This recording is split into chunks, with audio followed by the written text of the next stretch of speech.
When I gave my name at the reception, they said I wasn't on the list, and my mother just smiled. So, this happened just a few months ago, and I still feel like I'm processing it. My name's Lauren, I'm 29, and I work as a graphic designer in San Diego. I mostly do branding and wedding materials, stationery, signs, table cards, that kind of thing. It's decent money, and I actually enjoy it most days. My younger sister Natalie was getting married in Monterey, California. Beautiful venue on the coast, swanky hotel, the whole deal. She and her fiancé Logan were going full Pinterest dream wedding, and I was in charge of designing all the materials. Not just a little help, everything. Save the dates, invites, programs, menus, signage, custom drink menus, even the Instagram hashtag banner. I wasn't just the sister. I was basically the unpaid member of the wedding planning team. The plan was for me to arrive early, 3 days before the wedding, to help with setup and coordinate the delivery of all the materials. I had everything printed and packed, labeled by table and time of use, because I'm neurotic like that. I drove up the coast solo, car loaded with boxes, and got there a bit ahead of schedule. It was around 9:30 in the morning when I pulled up to the hotel. I was expecting to check in, grab a quick shower, and meet the event coordinator to walk through the setup. The front desk looked pretty busy, but I figured no big deal. When it was my turn, I gave my name and said I was with the Miller Winters wedding party. The clerk smiled politely, tapped a few keys, then frowned slightly, and asked me to repeat my name. I did. She looked again, then said, "I'm sorry, I don't see you on the reservation list. Are you sure you're listed under the Miller Winters wedding block?" I was confused, but not worried yet. Maybe it was under a different name, or they'd made a mistake. I told her I was the bride's sister and showed my ID. She asked me to wait and disappeared into the back. A few minutes later, she returned with a tall man in a navy blazer who introduced himself as the event manager. He gave me this uncomfortable smile and said, "Miss Miller, I'm sorry, but you're not on the guest list for the Miller Winters wedding. We were told to admit only those whose names were provided by the family." I blinked. "That doesn't make any sense," I said. "I've been designing all the wedding materials. I have boxes of signage in my car. My mom and sister both approved the proofs." He looked apologetic but firm. "I understand, but we were given very clear instructions. No exceptions." And then, as if summoned by the universe to make things 1,000 times worse, my mother walked into the lobby. Cheryl Miller. Imagine the kind of woman who wears beige cashmere in June and always smells faintly like citrus in Judgment. She was wearing a long cream trench coat and holding a latte in one hand and her phone in the other, already mid-text. When she saw me, she didn't even look surprised, just raised one brow and said, "Oh, you're here." I asked her what was going on. Why wasn't I on the list? She sipped her drink, then said, "You really thought you were invited?" I just stared at her. I thought she was joking.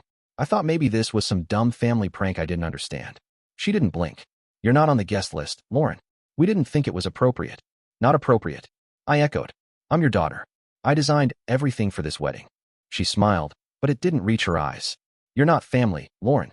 You made that clear years ago." Then she turned to the event manager and said, "She won't be attending. Please make sure her car isn't left unattended." I didn't say anything after that. I walked out of the lobby, drove around the corner to a strip mall parking lot, and sat in my car staring at the boxes in the back seat. I had spent weeks, months, prepping for this wedding. Stayed up until 3 a.m. kerning fonts and proofing layout mock-ups for the rehearsal dinner menus. I had paid for the upgraded foil stamping on the invitations because my sister said it would look classier. They used me, and then they cut me out completely. I didn't cry, which surprised me. I felt this strange hollow calm, like my body knew something my brain hadn't caught up to yet. I started the car and drove back down the coast, 6 hours in silence. No music, no podcasts, just me and the endless ocean to my right. Growing up in the suburbs of Houston, I never really understood how alone I was until much later. Back then, it just felt normal. My world was small, backyards with chain-link fences, cicadas buzzing in the heat, the creak of our screen door every time someone let it slam. My father, Gary, was the only person who seemed to actually see me. He was the kind of dad who came home tired but still asked about your day, who remembered what kind of cereal you liked, who once drove 25 minutes across town because I left my sketchbook in the back seat of his car and called him crying before school. He died of a heart attack in our driveway when I was 15. One minute he was unloading groceries, the next he was just gone. I still remember the sound my mom made when she saw him on the ground. It was the kind of scream that breaks something in you, even when you didn't think there was anything left to break. I was the one who called 911. Natalie had already left for college by then. After that, it was just me and my mom. And that's when I realized how little she had ever really noticed me. Natalie had always been the favorite. I know every younger sibling says that, but I'm not exaggerating. My mother adored her. From the matching Christmas outfits to the custom dance recitals we all had to sit through, Natalie was the star of our family. If she wanted new point shoes, she got them. If she wanted a different math tutor because the first one was too boring, she got that too. My mother once drove all the way to Dallas just to find a specific shade of blue ribbon Natalie wanted for a school project. Me? I learned to stop asking. I got used to making do. When Natalie got a new backpack every fall, I used the same one from 7th grade until it ripped down the side. My mom said it built character. When I asked about joining the school art club, she said she didn't want to waste money on supplies I'd get bored of. And when I started drawing on the back of old worksheets, nobody noticed, except my dad. He used to bring home stacks of printer paper from work and leave them on my desk like it was our secret. After he died, the silence around me felt louder. My mom cried a lot, but not with me. She stayed in her room or buried herself in church groups. Sometimes she'd forget to buy groceries. Other times she'd cook a full dinner and not call me to the table. I started staying late at school. I'd hide in the art room until the janitor flicked the lights off. I'd sit on the floor with my knees pulled up and charcoal smudges on my cheeks, trying to sketch faces from memory. It became the only place that felt like mine. I got better. That's not me bragging. It's just what happened. I poured everything into it. Grief, frustration, that hollow feeling I couldn't explain. My art teacher, Ms. Patel, noticed. She gave me real brushes, let me borrow books, helped me set up a portfolio. She was the one who told me about SCAD. I'd never even heard of it. I thought places like that were for kids with trust funds and supportive moms who went to PTA meetings. But I applied. I wrote the essay 3 times, changed my entire portfolio the night before the deadline, and submitted it with a pit in my stomach. When I got the scholarship letter, I just sat on the floor of my bedroom staring at it. My mom didn't cry. She didn't even look surprised. She just said, "I guess that means you're leaving." I said yes. She nodded and walked away. I left home at 18 with 2 suitcases and a portfolio tube. Natalie didn't come to the airport. She sent me a text the night before that just said, "Proud of you." That was it. No phone call. No visit that summer. She was already working for a friend of mom's at some PR firm in Austin, and I guess I was too much of a project to fit into her life anymore. At SCAD, for the first time, I felt like maybe I could be someone. Not someone's sister. Not someone's daughter. Just me. And I thought, maybe that's what healing looks like, building something from nothing, even if nobody claps for you while you're doing it. Over the years, I built a life for myself that had nothing to do with my family. I started small, contract gigs, unpaid internships, late nights with my laptop on the floor and cold takeout containers scattered around my apartment. But I kept going. Eventually, the calls started coming in. Word of mouth. Small businesses at first, then wedding planners, boutique hotels, a few local campaigns that got picked up by bigger names. I never became famous or anything like that, but in my world, I mattered. My work mattered. I was the person people trusted to make their brands beautiful, to make their events feel unforgettable. Meanwhile, Natalie had carved out her own path too. She got her real estate license right after college and, to her credit, hustled hard in those early years. She had this polished charm that made people want to believe her, even when she was full of it. By the time she hit 30, she was selling high-end properties in Austin, and she met Bradley at some fundraiser for a historic mansion restoration project. He came from money. Old money. The kind that had buildings named after them and summer homes in Jackson Hole. His father sat on multiple nonprofit boards. His mother chaired galas like it was her full-time job. When Natalie announced their engagement, my mother reacted like she'd won the lottery. Suddenly, every phone call was about the Winters family and what an incredible match this is for Natalie. She started using words like elevated and legacy in casual conversation. The wedding was going to be a major social event, and my mother was absolutely drunk on the idea of finally having a seat at the country club table. I don't even think she tried to hide it. I wasn't jealous, not really.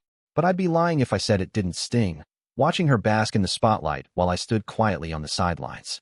So when they started planning the wedding, I made the offer before anyone could ask. I told Natalie I'd be honored to design everything as my gift to them. Invitations, signage, menu cards, itineraries, welcome packets, custom monograms, whatever she needed. She smiled and said, "That would be so great." Like she was doing me a favor. I dove into the work. I treated it like a real client. Maybe more than that. I sketched dozens of concepts for the invitation suite alone. I mocked up different printing techniques, letterpress, foil, embossing. I paid out of pocket for samples just to show her the difference. When she asked for changes, I made them. When she changed her mind again, I made more. I spent my weekends toggling between InDesign and Illustrator, my desktop a graveyard of half-finished drafts and second-guessing. There were so many late nights I lost track. I'd send proofs at 2 in the morning, get responses 12 hours later from her assistant saying things like, "Bride prefers the other script after all," or "Can we see that in dusty blue instead of slate?" No thank you. No, this looks great. Just more notes, more tweaks. I kept telling myself it was worth it. That maybe this was my chance to finally be part of the family in a way I never had been. Not just tolerated, but chosen. Included. When I dropped off the final print packages, stacked neatly in labeled boxes, each piece meticulously quality checked, I didn't expect a red carpet. But I thought, at the very least, I'd get a text. A voicemail. Some small gesture of appreciation. Instead, there was nothing. Not a word. The RSVP deadline passed, and my invitation never came. At first I thought maybe it had gotten lost in the mail. I waited a few days, then a week. Then I asked Natalie directly. She blinked and said, "Oh, I thought Mom told you. We're keeping it really small." I didn't argue. I just nodded and said, "Of course." That night, I sat on my balcony with a glass of wine, staring at the lights of downtown and wondering how I could still feel so invisible to people I had spent my whole life trying to impress. My name wouldn't be on the guest list. My work would be everywhere, on the tables, in their hands, captured in their wedding photos, but I wouldn't be. I'd be a ghost at my own sister's wedding. The forgotten golden child. The one who tried too hard and never belonged. It started with a wedding website. I was scrolling through the digital RSVP form for Bradley and Natalie's big day, just double-checking the table number layout I'd submitted the week before, when I noticed the About Our Families section had gone live. There were smiling photos of Bradley's parents, his mother in some shimmering navy gown, his father shaking hands with someone important-looking in a golf club lobby. Below that, a glowing paragraph about Bradley's incredible upbringing among community-minded entrepreneurs and philanthropists. Then came Natalie's section. Her photo was from a ski trip in Vail, cropped just so to highlight the diamond on her finger. The write-up talked about Natalie's strong roots in Texas, about her success in real estate, and how she's always been the heartbeat of the Miller family. Her mother was mentioned by name, twice. Her late father got a brief line at the end, watching from above with pride. But there was nothing about me. No mention. No sibling section. Not even a line like, "Natalie is the younger sister of Lauren Miller, a talented graphic designer." I stared at the screen, rereading it like I'd somehow missed myself in the fine print. But I wasn't there. That was the first red flag. Then the weeks passed, and the physical invitation never arrived. At first, I told myself it was just an oversight. Maybe my envelope had gotten lost or misplaced. I waited another week, checking my mailbox like I was 12 years old, and someone had promised me a birthday card. Nothing came. Eventually, I emailed Natalie's wedding planner, just casually asking if I needed to RSVP through a different link since I hadn't received my printed invite. She replied an hour later. "Hi Lauren. So glad to hear from you. We were under the impression you'd be attending as part of the vendor coordination team, so we haven't assigned a guest count or meal preference for you. Please let us know if this changes. Looking forward to working with you." Vendor. Like I was the florist or the photographer. That was the second red flag. I still tried to give them the benefit of the doubt. Maybe it was a mix-up.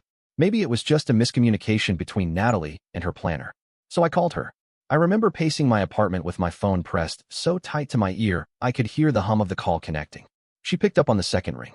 "Hey," I said, trying to keep my tone light. "Quick question. Have you finalized seating yet? I just wanted to make sure I knew where to go after the ceremony." There was a pause. Then she said, "Oh, yeah, I think they're still figuring that out. Your place isn't confirmed yet." I stopped pacing. "Not confirmed." "Well," she said, in that breezy voice she used when she was about to say something awful and act like it didn't matter. "Technically, you're a relative, so you don't need an official invitation. You're part of the family. You just show up." I think I actually forgot to breathe for a second. "Right," I said. "Of course." She moved on, talking about chair rentals and signature cocktails and whether or not she should do a second dress for the reception. I nodded and mumbled affirmations until the call ended, then sat on my couch and stared at nothing. It should have been obvious, but I didn't want to believe it. I went back to work. I kept designing. I reviewed the floor plans, updated the monogram on the dessert bar signage, sourced new cardstock when the first batch of table numbers arrived slightly off color. I kept doing everything as if I were still in the picture, because if I stopped, if I acknowledged how they saw me, I was afraid I wouldn't be able to keep going. Part of me still hoped that showing up, doing the work, being dependable, would change something. That if I kept proving I belonged, they'd eventually look up and say, "There she is. We're glad you came." But the truth was already clear. I wasn't really invited. I wasn't even really family. I was just the ghost of a sister they remembered when they needed something designed. The morning of the wedding, I arrived at the venue early, just like I'd planned. The air was heavy with salt and fog, and the coastal wind had picked up enough to scatter leaves across the gravel path leading to the event entrance. My hands were shaking, not from the cold, but from something deeper, like every instinct in my body was telling me I shouldn't be there. But I ignored it. I told myself it was nerves. I told myself I had a right to be present at the event I'd helped shape from the paper up. I'd parked behind the loading dock and walked around the back with my laptop bag slung over one shoulder and a change of shoes in a tote. I wasn't trying to make an entrance. I just wanted to find my spot, quietly, and take in the setup. I'd imagined this moment for months, seeing my designs come to life in the wild, catching glimpses of people smiling at their place cards or complimenting the calligraphy on the menu. I wasn't expecting a standing ovation. I just wanted to see it happen. But when I got to the main entrance, the staff at the check-in table stopped me. The woman glanced down at her iPad, then back at me, apologetic but firm. "I'm sorry, your name's not on the list." I told her there must be a mistake, that I was the designer, that I had spoken with the coordinator multiple times and had been asked to deliver the final signage myself. She said she'd have to get the event manager. I waited near the hedges, clutching the straps of my tote like they were going to keep me upright. A few guests were arriving, dressed in pastels and lightweight suits, sipping complimentary sparkling water. No one looked at me. Or if they did, it was in that quick, dismissive way you look at someone you assume is working the event. Then my mother arrived. She appeared like a movie villain walking through mist, hair perfectly set, lips painted with a shade that cost more than my weekly grocery bill, a matching shawl folded over one arm. She saw me and didn't even hesitate. She walked right over and said, in a voice just loud enough for nearby guests to hear, "What are you doing here?" I opened my mouth, but she didn't give me a chance to answer. "You chose to isolate yourself for years," she said, like she was giving a press statement. "This day is for family. You don't belong here." I stood there, frozen. I could hear the clink of glasses behind me, the distant chatter of people I hadn't seen in years, people who used to pinch my cheeks and ask about school. I looked past her into the open courtyard and saw my menus on the tables, the monogram I had hand-drawn printed across the napkins, the welcome sign I'd stayed up until 2 in the morning tweaking because the florist needed extra space in the corner. It was all mine, and I wasn't even allowed to step inside. Before I could say anything, before I could remind her that I was the one who'd spent 6 months making sure every damn detail of this wedding was perfect, she turned away. A woman in a silk jumpsuit had approached, smiling with the kind of over-eager charm reserved for social climbers.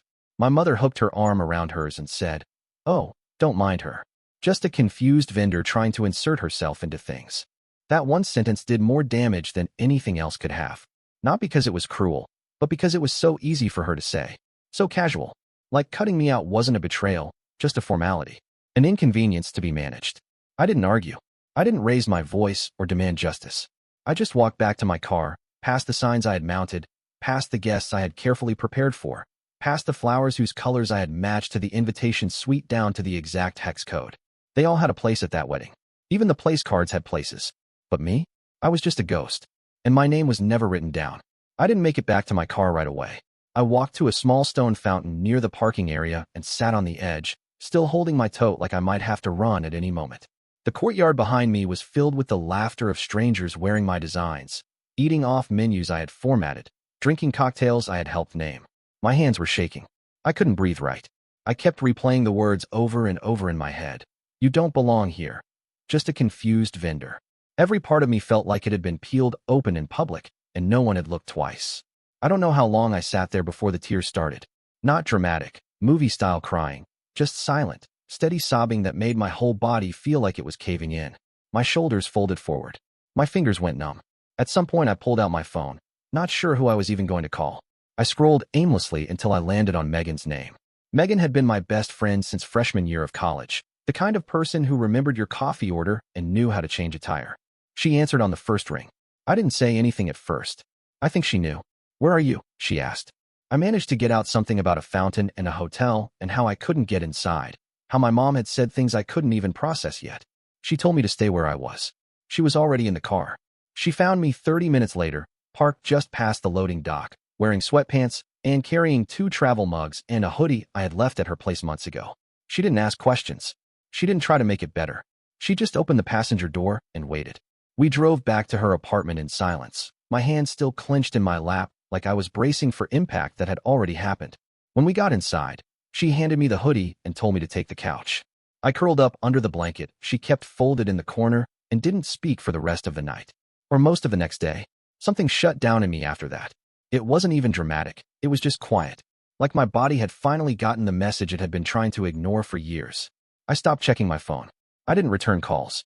I didn't open the texts that came in from people at the wedding, half-hearted things like, "Hope we see you at the after party," or "We missed you." I didn't believe them. I didn't care. I stayed at Megan's place longer than I meant to. Days turned into a week. Then 2. I worked from her kitchen table when I could, but mostly, I just moved through the hours like I was underwater. I stopped returning emails from my mother. I unfollowed Natalie on every platform. I didn't block them. I didn't want them to think they still had that kind of hold, but I made the choice to vanish. And then one morning, Megan sat down across from me at breakfast and said, "I found a therapist. She has a few openings this month. You don't have to go, but I think it would help." I stared at the screen she held out. A name, a photo, a location in Midtown. I don't know why I said yes. Maybe because I was too tired to argue. Maybe because I was afraid that if I didn't start talking soon, I'd forget how. Therapy wasn't easy. The first session, I spent 40 minutes talking about the wedding without realizing I hadn't said the word mother once. The second session, I brought in the printed proofs of the wedding materials and showed them to my therapist like evidence at a trial I wasn't sure I wanted to win. By the third, we weren't talking about the wedding anymore. We were talking about being 7 years old and hearing my mom say, "She's fine on her own," while fussing over Natalie's costume changes.